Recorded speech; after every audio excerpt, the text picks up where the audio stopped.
I'm Amanda Wilson, 43 years old, and being a single mom to my daughter Taylor has been my greatest joy for 18 years. We've overcome so much together, just the two of us against the world. I thought my parents were our strongest allies until they betrayed Taylor in the worst way possible. The day I discovered they had emptied her college fund and given $37,000 to my niece Jessica was the day everything I believed about family shattered. Before I continue this story that changed everything I believed about family, let me know where you're watching from. Hit that like and subscribe button if you've ever trusted someone who broke that trust. Let's get into how my own parents betrayed my daughter's future. Growing up in a middle-class neighborhood in Minneapolis, I never questioned my parents' values. Richard and Eleanor Wilson worked hard. Dad as an accountant and Mom as a high school administrator. They were loving in their own way, but always strict when it came to money. Save for a rainy day wasn't just a saying in our house. It was practically our family motto. My childhood memories are filled with coupon clipping sessions, saying no to brand name clothes, and the constant reminder that money doesn't grow on trees. While my friends got new bikes, I got savings bonds for my birthday. My parents weren't cruel, just frugal to the extreme. They'd grown up during tough economic times and carried those scars with them.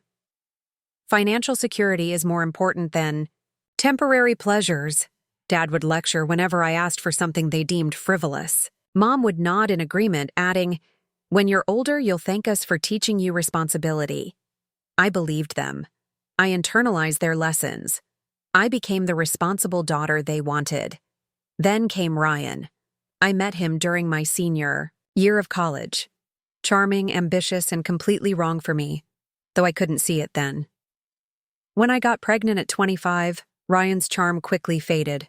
"I'm not ready for this," were his last words before he disappeared from my life, leaving me alone with a decision that would change everything. My parents' disappointment was palpable. "We raised you better than this, Amanda," Mom said, her lips pressed into that thin line I'd grown to dread. Dad couldn't even look at me for weeks.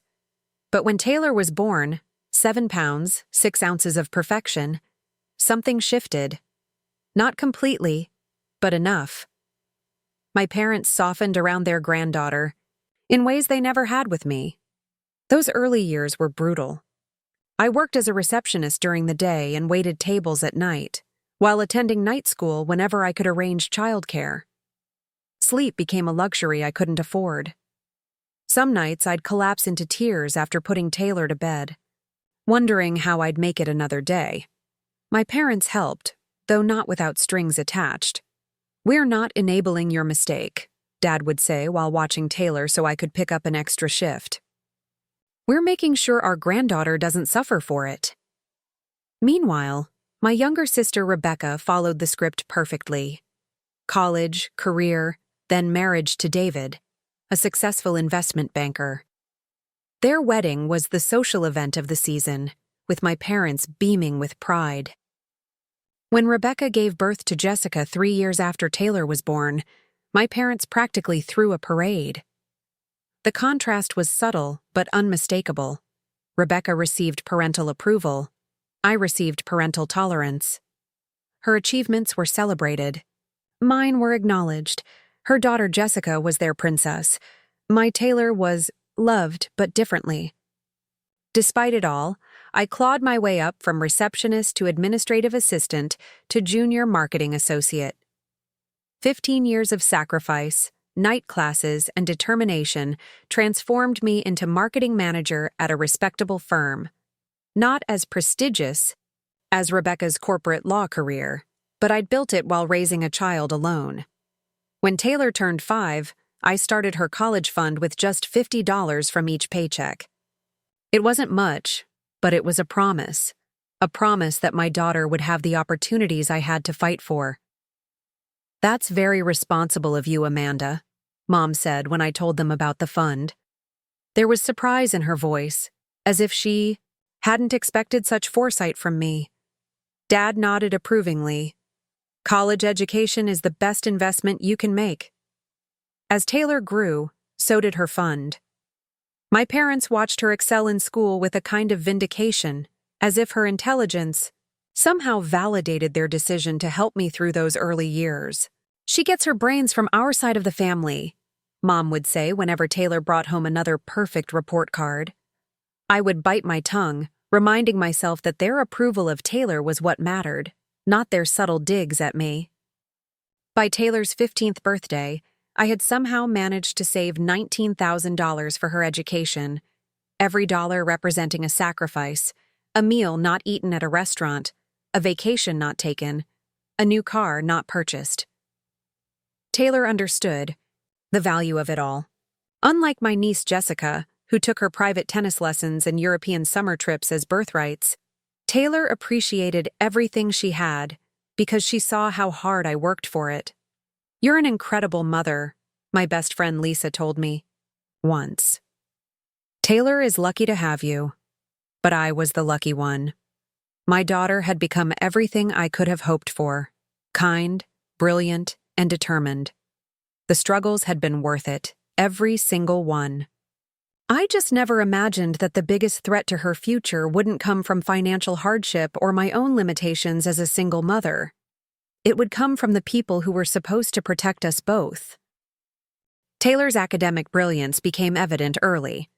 While other kindergartners were learning the alphabet, she was already reading simple books. By 3rd grade, her teachers were suggesting advanced programs. In middle school, she announced her intention to become a neurosurgeon after watching a documentary about the brain. "I want to fix people's minds, Mom," she said with such certainty that I never doubted her for a second. "Then that's what you'll do, sweetheart," I promised. Though, privately, I wondered how I'd ever afford medical school on top of undergraduate education. Every promotion at work meant more money for Taylor's fund. When colleagues invited me for happy hour, I declined and put that $20 into her account instead. My wardrobe consisted of the same professional basics year after year. My furniture was secondhand. My vacations were staycations at our modest 2-bedroom apartment. "You should treat yourself sometimes," Lisa would insist. "Taylor wouldn't want you sacrificing everything." But it wasn't sacrifice to me. It was investment in the person I loved most in this world. By the time Taylor turned 15, her academic achievements had caught everyone's attention. National Honor Society, debate team captain, volunteer work at the local hospital. She was building the perfect college application while I was building her fund. One Sunday dinner at my parents' house changed everything. Dad cleared his throat. After dessert, something he typically did before dispensing financial wisdom. "Amanda, your mother and I have been discussing Taylor's college fund," he began. "We think we could help you manage it more effectively." Mom jumped in. "Your father's investment portfolio has consistently outperformed the market. That money could be working harder for Taylor's future." I hesitated. The fund had reached $19,000, the result of a decade of careful saving. It was currently in a conservative 529 plan I'd researched thoroughly. "What exactly are you suggesting?" I asked. "A joint investment account with us as co-custodians," Dad explained. "We can diversify the portfolio, take advantage of some tax loopholes I know through my accounting background. Taylor could end up with substantially more by the time she's ready for college." Taylor, who was 16 by then, looked excited. "That sounds amazing, Grandpa. Mom, think how much more we could have for Stanford." Stanford had become her dream after attending a summer science program there. The price tag made me break into a cold sweat whenever I thought about it. "There would be paperwork," Mom added. "We'd need to be official custodians alongside you. It's just a formality for the investment structures we have in mind." Something in me hesitated. "I'd like to think about it," I said. Dad looked disappointed. "Of course, but remember, every month you delay is potential growth lost." For 2 weeks, I researched their proposal, asked questions, sought advice from a financial advisor at my bank. Everything seemed legitimate. My parents had always been financially savvy, if overly conservative. Maybe their investment knowledge was exactly what Taylor's fund needed. Finally, I agreed. We signed the paperwork, making them co-custodians, transferred the money to the new account, and I continued making my monthly contributions. Every quarter, Dad would present statements showing impressive growth. "We're targeting 8% annual returns," he'd explain, pointing to charts and graphs I only partially understood. When Taylor turned 17, the fund had allegedly grown to $27,000. By her 18th birthday, Dad proudly announced it had reached $37,000. "Nearly doubled in just 3 years," he boasted during her birthday dinner. That's the power of compound interest and smart investing. Taylor's college acceptances started rolling in that spring of her senior year. UCLA, Johns Hopkins, and finally the big one, Stanford. Each acceptance letter brought tears of pride to my eyes. We'd done it. Despite everything, my brilliant daughter would have choices I never had. At Taylor's 18th birthday celebration, my parents presented her with a card. Inside was a certificate they'd created. Education Investment Fund for Taylor Wilson, $37,000. "When you graduate in 2 months, we'll transfer the full amount to your college account," Dad promised, "just in time for your tuition deposit." Taylor hugged them both, tears in her eyes. "Thank you for believing in me," she said. I watched, my heart full, thinking all our sacrifices had led to this moment. My parents had stepped up in a way I hadn't expected. Maybe they were finally seeing Taylor, and by extension me, as worthy of their full support. That night, Taylor and I stayed up late, calculating costs and comparing financial aid offers from her top schools. "I think I can really do this, Mom," she whispered. "I can really go to Stanford and become a doctor." "Yes, you can," I said, believing with all my heart it was true. "Nothing can stop you now." I had no idea how wrong I was. The first hint that something was off came during spring break, 2 months before graduation. I called my parents to discuss the timeline for transferring Taylor's funds to her student account at Stanford. "Let's talk about that after graduation," Dad said, his voice carrying an unfamiliar edge. "The market's been volatile lately. We're waiting for the right moment to liquidate without losing value." It seemed reasonable enough, if a bit concerning given the approaching deposit deadline. "We need to send Stanford $5,000 by June 1st, I explained. "Can we at least have that portion?" Of course, he assured me. "We'll make sure it's available." But when I mentioned this conversation to Mom the following week, her response was oddly evasive. "Your father handles all the investments," she said, busying herself with the dishes. "But you know, Amanda, we have to think about family obligations. Fair distribution is important." "Fair distribution? What does that have to do with Taylor's college fund?" Mom didn't answer directly. "We'll discuss everything after graduation. This is a happy time. Let's not complicate it with money talk." Something in her tone left me uneasy, but I pushed the feeling aside. My parents had always been peculiar about financial discussions. Taylor's graduation ceremony should have been purely joyful. She was valedictorian, headed to Stanford with a partial merit scholarship. As she delivered her speech about futures, full of possibility, I felt a surge of pride so intense it brought tears to my eyes. My parents attended, appropriately dressed and polite, but subdued. When friends and other family members asked about Taylor's college plans, they changed the subject or gave vague responses. "We're still finalizing the details," Dad said to my uncle, avoiding eye contact. The following week, I requested updated account statements for the college fund. We needed to begin financial planning for fall semester. "The quarterly statement isn't ready yet," Dad said. "The brokerage is behind on reporting." A week later, there were some errors in the statement. "We're waiting for corrections." Another week. "I left all the paperwork at the office. I'll bring it this weekend." Meanwhile, my sister Rebecca called with news. "Jessica got into Brentwood Academy. Can you believe it? The most exclusive private college on the East Coast. Jessica, my niece, was a decent student, but no academic star like Taylor. Her acceptance seemed more likely tied to her father's alumni status and donations than her grades. That's wonderful, I said sincerely. How will you manage the tuition? It must be expensive. Rebecca laughed. Oh, you know David's firm is doing well, and Mom and Dad have always been supportive of education. They're helping out significantly. Something about her wording sent a chill through me. That Sunday at the mandatory family dinner, my parents lavished praise on Jessica's college acceptance. Brentwood Academy will open so many doors, Mom gushed. The networking opportunities alone are worth the investment. When Taylor mentioned Stanford's neuroscience program, Dad nodded distractedly.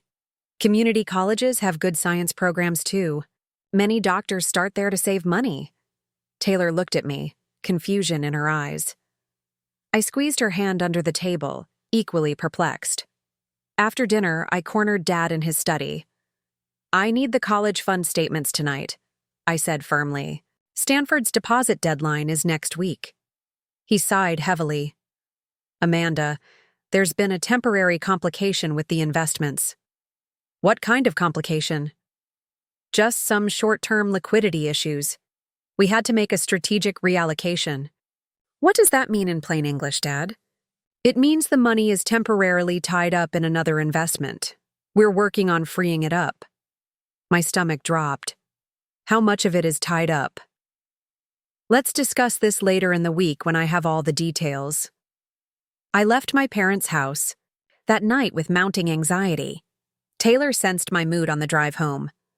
Is something wrong with my college fund? She asked quietly. No, sweetie. Just some paperwork delays. It'll be fine. I forced a smile, unwilling to worry her without concrete information. That Wednesday, I checked our mail to find a bank notice addressed to my parents but delivered to my address by mistake. My heart pounding, I opened it.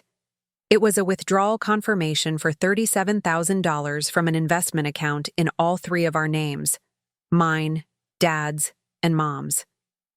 The date of withdrawal was 3 weeks earlier. Taylor was at her after-school job when I made the discovery.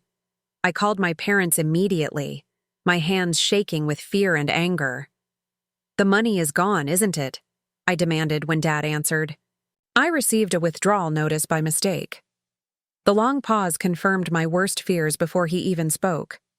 We need to discuss this in person, he said finally. Come over tomorrow evening, alone. I hung up without responding, my mind racing. Where had Taylor's college money gone? Why had they withdrawn it without telling me? And why did they want me to come alone? The next 24 hours were the longest of my life. I didn't sleep, I couldn't eat. I researched legal options for joint custodial accounts. The answers weren't encouraging. Most importantly, I didn't tell Taylor. Not yet. Not until I knew exactly what we were facing. As I drove to my parents' house the next evening, I prayed for a reasonable explanation. Perhaps they'd moved the money to a better investment vehicle. Maybe there was some paperwork mix-up. Maybe I was overreacting. Deep down, though, I knew. Something had gone terribly wrong with the fund we'd worked so hard to build. The fund that held my daughter's dreams. I arrived at my parents' Tudor-style home in the suburbs, the same house where I'd grown up, where Taylor had spent countless weekends and holidays, feeling like I was walking into enemy territory. My mother opened the door before I could knock, her face a mask of forced pleasantness. Amanda, come in. Your father's in the living room. Dad sat in his usual leather armchair, a glass of scotch in hand. The formal living room, reserved for important discussions, felt cold despite the spring evening. Where is Taylor's college money? I demanded without preamble. Mom sat beside Dad on the sofa, both of them exchanging glances before Dad cleared his throat. Amanda, please sit down. We need to explain something important about family responsibility. I don't want a lecture about responsibility. I want to know where my daughter's $37,000 went. Dad took a sip of his scotch. We had to make a difficult decision regarding the allocation of family resources. Allocation? That money wasn't a family resource. It was Taylor's college fund that I spent 13 years building. You were supposed to be helping us grow it, not allocate it. Mom leaned forward. Amanda, you need to understand. Rebecca and David are going through a very difficult time. Their marriage is strained, and David's firm isn't doing as well as everyone thinks. My blood ran cold. What does that have to do with Taylor's money? Jessica got into Brentwood Academy. Dad explained as if this was relevant. It's an incredible opportunity, but with David's financial situation, they couldn't afford the tuition without help. The pieces suddenly clicked into horrible place. You gave Taylor's college fund to Jessica, I whispered. The reality's so monstrous. I could barely speak it aloud. Neither denied it. Mom actually nodded. We redistributed the educational funds to where they were most needed, Dad said, his accountant's vocabulary disguising the theft. Jessica had no other options for Brentwood. Taylor has many options besides Stanford. Options? What options? That money was for her education, her future, her dream. My voice rose with each word. Taylor can get student loans, Mom said, or attend community college for 2 years, then transfer. Many successful people start that way. Or she could have had her rightfully earned money that I saved for her education, I was shouting now. How much did you leave her? Anything. Dad looked uncomfortable. There's still $3,000 in the account. $3,000? Out of $37,000? The room seemed to spin around me. You stole $34,000 from your own granddaughter. We didn't steal anything, Dad said sharply. The account was in all our names. We made an executive decision about its use. A decision you had no right to make. That was Taylor's future you decided to hand to Jessica. Mom's face hardened. Jessica deserves this opportunity just as much as Taylor. Why should she miss out on Brentwood just because her parents are having temporary financial difficulties? Because it wasn't your money to give. I was beyond furious now. Taylor earned her Stanford acceptance. She worked for it. We saved for it. You had no right. Stanford is overpriced anyway, Dad said dismissively. Taylor's smart enough to succeed anywhere. I stared at them, these people who had raised me, who I thought loved my daughter. You never saw her as equal to Jessica, did you? Taylor was always less worthy in your eyes because I had her without being married. That's not fair, Amanda, Mom protested weakly. Not fair? You want to talk about fair? How is stealing from one granddaughter to give to another fair? Dad stood up, his patience clearly at an end. We've made our decision. The money has been transferred to Brentwood Academy for Jessica's first-year tuition. It's done. Does Rebecca know where this money came from? I demanded. Their silence answered my question. She doesn't, does she? You didn't tell her you were stealing from Taylor to pay for Jessica's education. We told her we were helping with Jessica's tuition, Mom admitted. The details weren't necessary.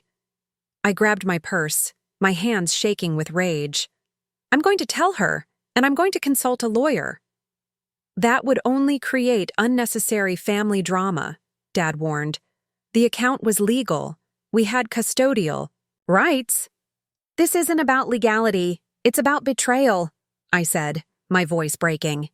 How am I supposed to go home and tell my daughter that her college fund is gone?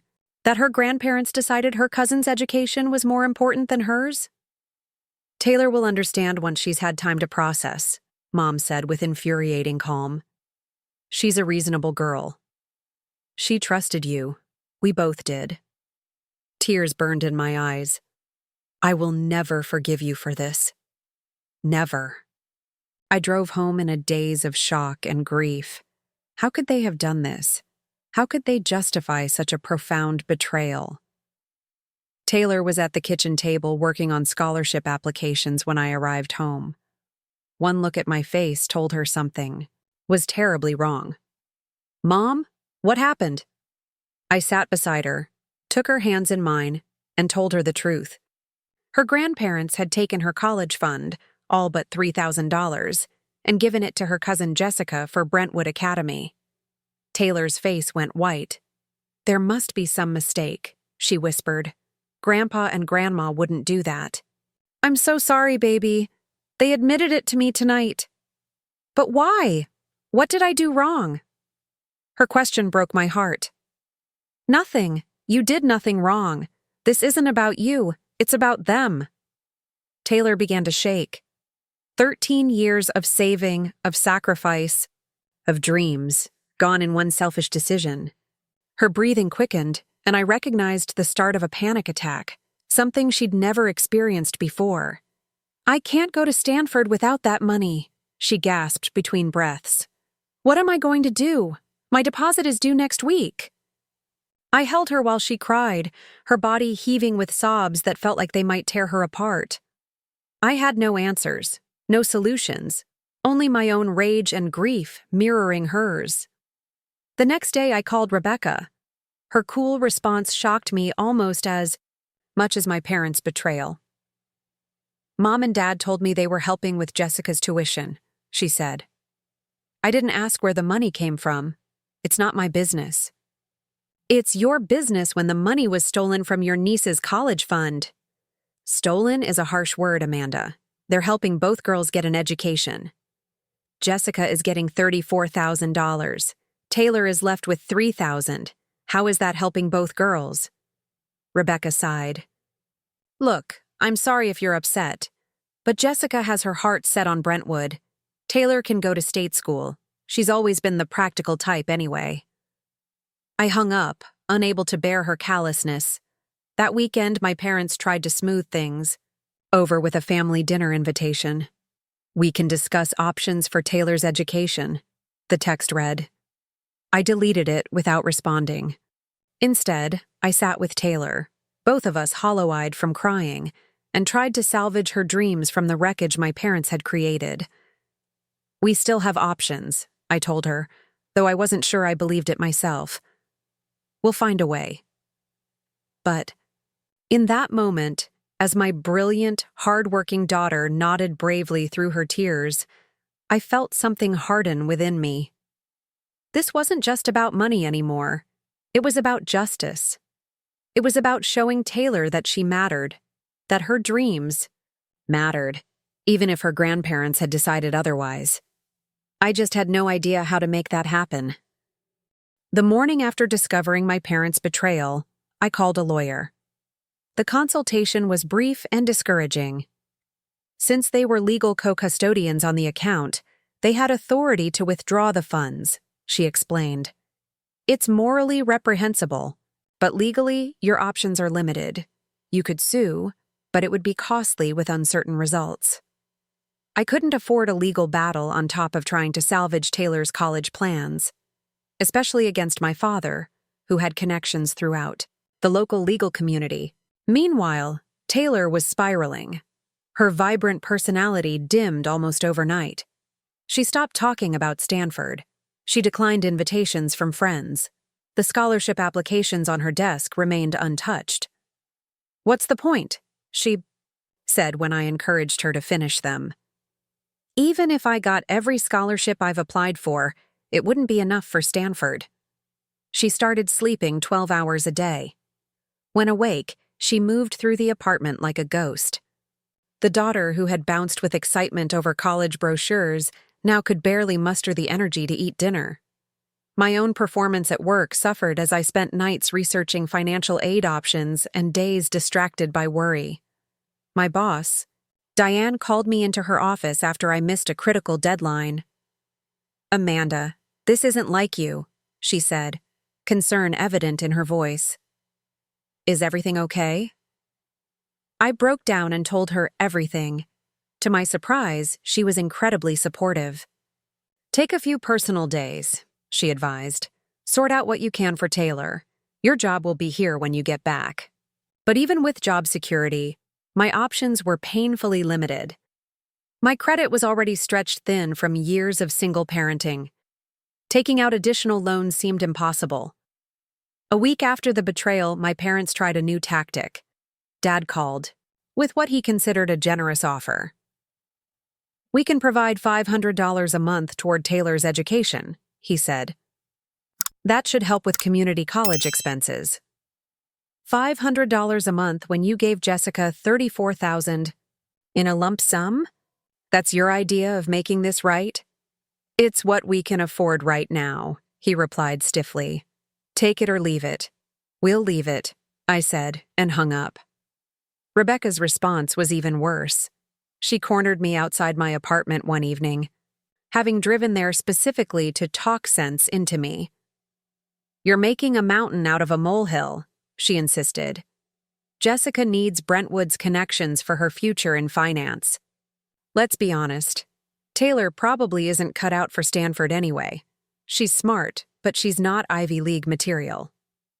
The casual cruelty of her assessment left me speechless. Taylor had graduated top of her class with a 4.3 GPA. Jessica had managed a 3.4 with private tutoring. Stanford accepted her because she is absolutely cut out for it, I finally managed. The only thing she's not cut out for is having family members who steal her opportunities. Rebecca rolled her eyes. "Always so dramatic, Amanda. This is why Mom and Dad worry about your judgment." With few options remaining, Taylor and I toured the local community college. The facilities were adequate, the professors seemed dedicated, but I could see the defeat in Taylor's eyes as we walked through. "Curse. It's fine, Mom," she said quietly. "Lots of people go here." That night, she wrote a heartbreaking letter to Stanford explaining why she couldn't accept their offer of admission, despite it being her dream school. I found her sobbing over the keyboard at 2 a.m. The stress began affecting my health. Insomnia became my new normal. I lost 15 pounds in 3 weeks. My doctor prescribed anxiety medication after my blood pressure registered dangerously high during a checkup. Meanwhile, family, friends, and relatives began taking sides. As the story spread, most were horrified by my parents' actions, but a few defended them. "They were just trying to help both girls," my Aunt Margaret claimed. "Maybe they didn't go about it the right way, but their hearts were in the right place." Their hearts were in the right place when they stole from one granddaughter to give to another? I countered. Which parenting handbook recommends that approach? The final straw came when my mother called to casually mention their upcoming plans. "We're taking Rebecca, David, and Jessica to Martha's Vineyard in July to celebrate Jessica's Brentwood acceptance. It'll be a nice family vacation before she starts college." A vacation funded, at least partially, with money that should have been paying for Taylor's education. "Don't expect us to join you," I said coldly. "Amanda, you can't keep punishing us forever. Taylor will adjust to community college. Life doesn't always work out the way we plan. This isn't about life not working out. This is about you deliberately sabotaging her future." "That's an extreme interpretation," Mom replied. "We simply redistributed family resources." "Taylor isn't a family resource. She's your granddaughter, and you betrayed her." The conversation ended with Mom insisting I was being unreasonable and needed to get over it for the sake of family harmony. That night, I found Taylor looking at student loan applications online. The estimated debt for 4 years at Stanford, without our savings, over $200,000. "I can't let you do this," I said gently. "That's too much debt to start your adult life with." "But what about medical school after? That was the whole point of Stanford, to position me for the best medical schools." I had no answer. The future we had carefully planned and saved for was slipping away, all because my parents had decided that Jessica deserved Taylor's money more than Taylor did. The injustice of it burned like acid in my stomach. I couldn't eat. I couldn't sleep. And worst of all, I couldn't fix this for my daughter. 3 weeks after discovering my parents' betrayal, I woke up at 4 a.m. with absolute clarity. I'd been playing by their rules, trying to reason with them, appeal to their sense of fairness, shame them into doing right by Taylor. None of it had worked. It was time to create our own solution. That morning, I called a mortgage broker. Our apartment wasn't worth much, but I had built up some equity over the years. A second mortgage would be risky. If anything happened to my job, we could lose our home, but it would give Taylor something to work with. The broker was honest about the high interest rate I'd face with my debt-to-income ratio, but approved me for $20,000. Not enough for Stanford, but enough to keep options open. Next, I created a spreadsheet of every possible financial aid opportunity, scholarship, and grant Taylor might qualify for. I joined online groups for parents navigating college financing. I learned about work-study programs, resident advisor positions, campus jobs. That evening, I presented my findings to Taylor. "We're not giving up," I told her. "This is a setback, not the end." For the first time in weeks, I saw a flicker of hope in her eyes. "You'd take a second mortgage for me?" "In a heartbeat. But I need you to do your part too. Every scholarship application, every essay contest, every opportunity, we pursue it. And you'll need to work while studying." Taylor straightened her shoulders. "I can work. I'm not afraid of that. And community college for the first year might be our reality," I added gently. "But if you maintain a perfect GPA, transfer scholarships become available." Taylor nodded, determination replacing despair. "I'll make it work. I can take extra classes, graduate early." Together, we crafted a new plan. It wasn't ideal. It would require more sacrifice, more hustle, more compromise. But it was ours, and no one could take it from us. The following weekend was my nephew's birthday party. I had planned to skip it, but Taylor convinced me to go. "I want to see Jessica," she said with unexpected resolve. "I need to know if she understands what happened." The party at Rebecca's expansive home was awkward, to say the least. My parents greeted us with forced cheerfulness. Rebecca acted as if nothing was wrong. David, Jessica's father, seemed confused by the tension. I found my moment when Rebecca was showing off her new kitchen remodel to the guests. I pulled her aside, out of earshot. "Does David know where Jessica's Brentwood tuition came from?" I asked bluntly. Rebecca's face flushed. "That's between Mom, Dad, and us." "So that's a no. He doesn't know you're sending Jessica to school with money stolen from Taylor." "Keep your voice down," she hissed. "This isn't the time or place. When would be a good time to discuss how you and our parents destroyed Taylor's college plans? Should I put it on your calendar?" David approached, his expression concerned. "Everything okay here?" Rebecca forced a smile. "Fine. Amanda's just being dramatic about family matters." "What family matters?" he asked. I looked my sister straight in the eye. "Tell him, or I will." Rebecca's silence told me everything I needed to know. "David, did you know that your in-laws took $34,000 from Taylor's college fund to pay for Jessica's tuition at Brentwood? Money that I saved for 13 years so Taylor could attend Stanford?" David's face went from confusion to shock to anger in seconds. "Is this true, Rebecca?" "Mom and Dad offered to help with Jessica's tuition," she stammered. "I didn't ask where—" "Don't," I cut her off. "Don't pretend you didn't know." David looked stricken. "We don't need to steal from Taylor to send Jessica to college. My bonus isn't as big this year, but we're not destitute." The conversation that followed revealed that Rebecca had exaggerated their financial difficulties to our parents. David had been willing to use their savings for Jessica's education, but Rebecca wanted to preserve their lifestyle while still sending Jessica to an elite school. "I'm paying that money back," David said firmly. "All of it." Rebecca protested. But the damage to their marriage was evident in David's expression. He'd just discovered something unsavory about the woman he'd married. As we left the party, Taylor hugged her cousin Jessica, who had been oblivious to the entire situation. "Congratulations on Brentwood," she said sincerely. "I hope you make the most of it. That small act of grace from my daughter, who had every right to be bitter, filled me with pride. The next unexpected development came from my brother Michael. We'd never been close. He'd moved across the country years ago and rarely participated in family events. But he called after hearing about the situation from a cousin. "This is beyond messed up," he said. "How can I help?" Michael had done well in tech, and while not wealthy, was financially stable. He offered to loan Taylor $10,000 for her education, interest-free. "Pay me back when she's a hotshot doctor," he said. "No rush." With the second mortgage and Michael's loan, we now had $30,000. Still not enough. For Stanford, but a significant start. Taylor, meanwhile, had found her fight.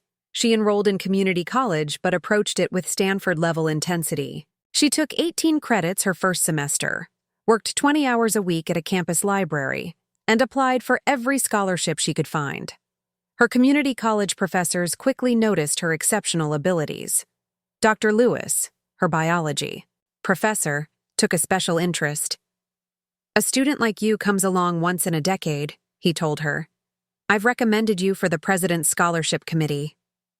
The interview for this prestigious scholarship was grueling. Taylor had to present her academic plans, demonstrate financial need, and explain why she deserved the committee's support. When asked about her unusual situation, Taylor spoke with remarkable composure. "My original college fund was redirected to my cousin's education without my knowledge.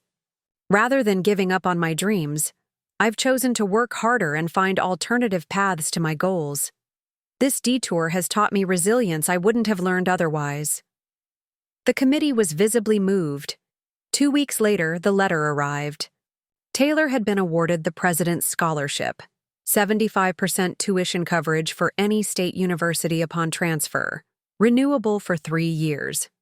It wasn't Stanford, but combined with our cobbled-together funds and smaller scholarships she'd accumulated, it meant Taylor could attend UCLA, her second-choice school with an excellent pre-med program, without crippling debt. The day the UCI scholarship letter arrived, Taylor and I danced around our small kitchen, laughing and crying at once.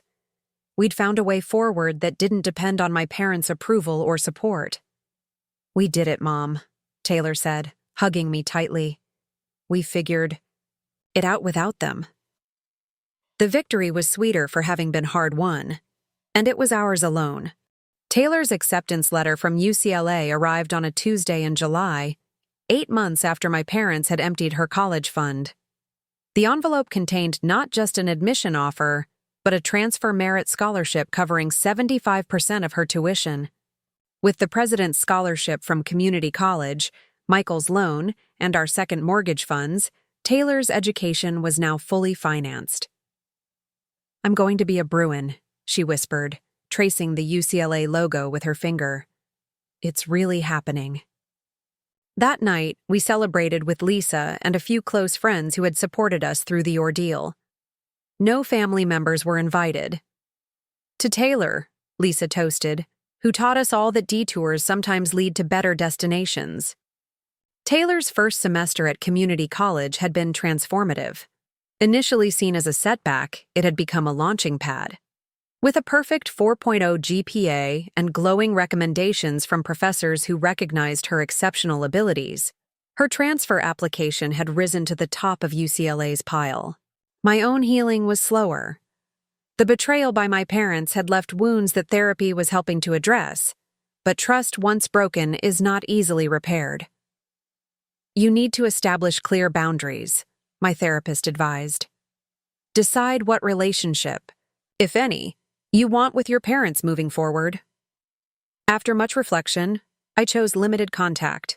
No more mandatory Sunday dinners, no financial entanglements ever again, and supervised visits with Taylor only if she wanted them. My parents protested these restrictions, claiming I was being vindictive. "This isn't punishment," I explained during our final conversation about the matter. "These are the natural consequences of your actions. You violated our trust in the most fundamental way. Rebuilding that, if it's even possible, will take years." David had followed through on his promise to repay Taylor's money, despite Rebecca's continued objections. The check for $34,000 arrived with a note of apology, but the timing meant it could only supplement what we'd already arranged.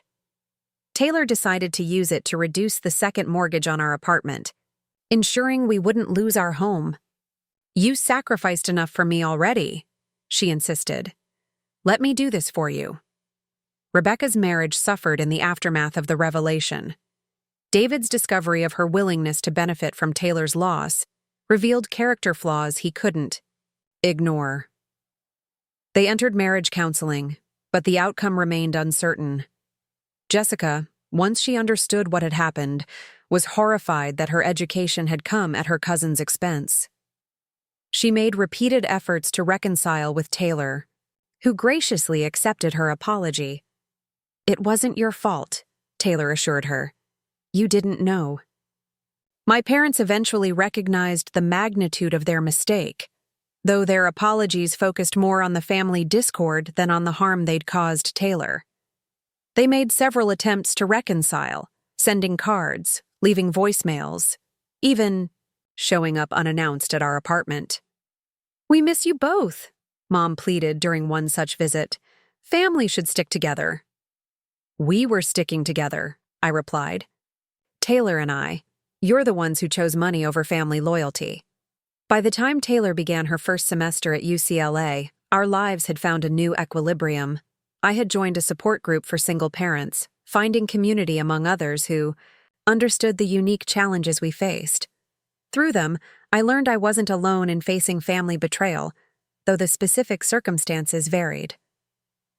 "Family disappointments can either break you or make you stronger," said Martina, another single mom in the group. "You and Taylor chose strength." Taylor, meanwhile, had created something beautiful from her experience. Using her work-study position in UCLA's financial aid office, she established a mentorship program for first-generation and disadvantaged students navigating the complex world of college financing. "I know what it's like to have the rug pulled out from under you," she told me. "If I can help even one student avoid that feeling, it's worth it." Her first semester grades exceeded even her community college performance. Her neuroscience professor invited her to join his research lab, a rare honor for a transfer student. The path to medical school was clearly visible on the horizon. Most importantly, the bond between Taylor and me, always strong, had been tempered by adversity into something unbreakable. We had faced the worst together and emerged not just intact, but triumphant. "You know what I realized, Mom?" Taylor said one evening as we shared takeout in our apartment. "When Grandpa and Grandma took my college fund, I thought they were taking my future, but my future wasn't in that bank account. It was in everything you taught me about persistence and self-belief." I wiped away tears at her wisdom. "And in everything you taught me about grace under pressure." The truth is, losing that money was devastating. But what we gained, Taylor's incredible resilience, my liberation from toxic family dynamics, our absolute certainty in each other, was worth more than $37,000 could ever buy. Life doesn't always follow the path we carefully plan.